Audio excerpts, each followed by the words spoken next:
Customs and Border Protection, CBP, officers questioning at U.S. airports is not random and it's not casual. Green card holders are being pulled aside, questioned for hours, and sometimes even flagged, all within minutes of landing. In this video, we'll break down exactly what CBP officers are trained to look for, what triggers a secondary inspection, what your rights are at the border, and how to answer their questions without getting into trouble. If you're a lawful permanent resident or planning to re-enter the U.S. soon, this video is your complete guide to staying prepared, protected, and in control. 1. What CBP officers are trained to detect. Customs and Border Protection officers don't just ask questions, they read everything. Your tone, your body language, your travel pattern, and how your answers match your record. They're trained to spot nervousness that doesn't match your story, contradictions in your timeline or behavior, signs that you may have abandoned your U.S. residency. They are not looking for small talk. They're assessing whether you still meet the conditions of your immigration status. And remember, it's not just what you say, it's how you say it. 2. The Psychology of CBP Questioning. CBP interviews often feel casual, but they're calculated. Officers may ask simple questions, then rephrase the same one to test your consistency. They want to see whether your story holds under pressure. They're watching for vagueness, over-explaining, hesitation, changes in your answers. So what is the best approach? Just be honest, brief, and consistent. Answer confidently and don't say more than what's asked. 3. What triggers secondary inspection? Getting pulled aside doesn't always mean you're in trouble, but something has raised a red flag. Here are the most common triggers and why they matter. 1. Staying outside the U.S. for more than 6 months. If you've been abroad for more than 180 days, CBP may question whether you've abandoned your residency. Green card holders are expected to reside primarily in the U.S., and you'll need to prove that your time away was temporary and justified, like a family emergency, medical treatment, or a work assignment. 2. Vague or suspicious travel history. Frequent trips in and out of the country, without clear reasons, may raise suspicions. If your passport shows long absences and no proof of ties to the U.S., CBP may wonder if you're truly living in America or just holding a green card for convenience. 3. Traveling from flagged or high-risk countries. Arriving from countries under surveillance for security concerns can automatically trigger deeper questioning. Even if you've done nothing wrong, traveling from certain regions adds an extra layer of scrutiny. 4. Conflicting answers about your life in the U.S. If your answers about where you live, work, or who you're staying with don't match previous entries or government records, you might be flagged. CBP has access to past travel data, immigration records, and more, so consistency is crucial. 5. Carrying large amounts of cash or restricted goods. Bringing in more than $10,000 without declaring it is illegal and a major red flag. Similarly, undeclared items like food, seeds, or restricted goods can create problems, even if unintentional. 4. Can CBP search your phone or laptop? Short answer, yes, and they don't need a warrant. But why can't CBP search your devices? At the border, national security takes priority. Courts have ruled that your phone or laptop can be searched without a warrant because anything crossing into the country, including data, is subject to inspection. Even green card holders don't have full Fourth Amendment protections at ports of entry. How do they do it? CBP officers may ask you to unlock your phone or provide your passcode. Review your photos, messages, contacts, emails, and apps. Use device extraction tools to clone your data. Keep your phone for further review, sometimes for days. And all of this can happen without you realizing how much access they're actually gaining. What are they looking for? They're scanning for inconsistencies between your story and your messages. Evidence of fraud such as fake job offer, false marriages, or false intent. Suspicious affiliations, content or political links. Proof that you might be living abroad, working without authorization, or lying about your purpose. Even a WhatsApp conversation could become part of your inspection. And what if you refuse? If you decline to unlock your phone, your device can be seized and held. You may be detained or delayed. Your record might be flagged for future entries. So what you can do?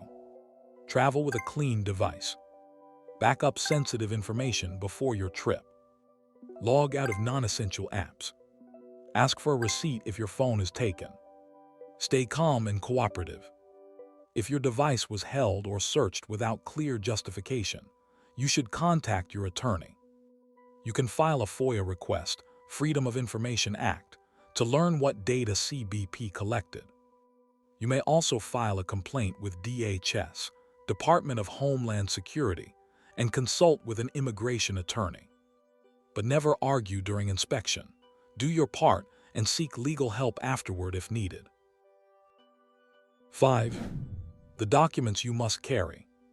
Your green card alone is not always enough. To show you're maintaining your U.S. residency, travel with a valid passport from your home country, proof of residence like a lease, utility bills, or bank statements, employment documents such as pay stubs or a job letter. If you were abroad for 6+ months, carry evidence explaining the delay. Being overprepared is far better than being caught off guard. 6. Mistakes that raise red flags. Small missteps can lead to big delays.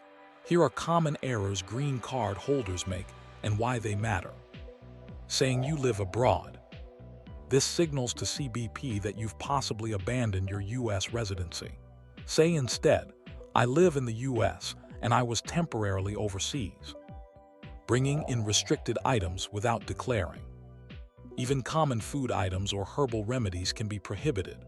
Declare everything or risk fines and being flagged. Carrying too much cash. Bringing more than $10,000 without reporting it can appear suspicious. Always declare and keep receipts or documentation. Contradicting yourself online. Social media posts that show you living or working abroad can clash with your answers at the airport. CBP may use your online presence against you. Acting annoyed, arrogant, or too casual. Attitude matters. Even if you're frustrated, showing it can escalate the situation. 7. Real examples of CBP questions. Let's walk through how the same question can be answered, poorly or professionally. What was the purpose of your trip? Wrong answer, just visiting family, nothing serious. Better answer, I visited my mother who was recovering from surgery. I planned a 2-week trip and returned as scheduled. Where do you live? Wrong answer, I go back and forth a lot. Better answer, I live in Virginia and I've only been abroad for 5 weeks. What do you do for work? Wrong answer, I used to work but not anymore. Better answer, I'm employed full-time as a systems analyst at ABC Tech, based in New Jersey. How long were you away? Wrong answer, I think around 6 or 7 months. Better answer, I left on November 1st and returned May 2nd. I have documentation if you need to verify. 8. Reentering after 6+ months abroad. If you've been outside the U.S. for more than 180 days, expect serious questions from CBP. They may suspect you no longer intend to live in the U.S. So what you should do? Bring strong proof of U.S. ties. Tax returns, lease agreements, pay stubs, or a U.S. driver's license can all show you still consider the U.S. your home. Document the reason for your delay. Medical records, flight cancellations, or family emergencies can support your story. Show your return ticket or travel plans. Demonstrating that you plan to return strengthens your case. CBP will evaluate your intent, not just your passport stamps. So, make sure your documents tell the full story. 9. Your rights at the border. As a green card holder, You must cooperate, but you still have some rights. You must answer immigration questions. Provide your name, status, and travel history. Be clear and truthful. You can refuse to unlock your phone, but risk delays. Your phone may be held and your return flagged. You can request a lawyer, but not during CBP inspection. Unlike U.S. citizens, you don't have the right to delay questioning until legal counsel arrives. Ask for documentation if your green card or device is taken. Always request written notice or a receipt. You can file a complaint afterward. Contact DHS or file a FOIA request to challenge unfair treatment or record errors. 10. Final tips for a smooth entry. What you say, how you say it, and how you act, it all matters. Stay calm. Getting frustrated or defensive can only make things worse. Don't joke or argue. Sarcasm and disrespect are never a good idea at the border. Have your documents ready. Disorganization slows you down and raises suspicion. Be respectful and consistent. Brief, confident answers show that you've got nothing to hide. And there you have it, everything you need to know about CBP questioning as a green card holder. It's not random, it's not casual. It's calculated. Officers are trained to spot risks in your answers, your behavior, your documents, and even your devices. So when you fly, make sure every piece of your story, from your timeline to your tone, proves one thing. You live here, you belong here, and you know your rights. If you found this guide helpful, don't forget to like, subscribe, and hit the bell for more immigration news, travel tips, and green card updates right here on Immigram. Thanks for watching.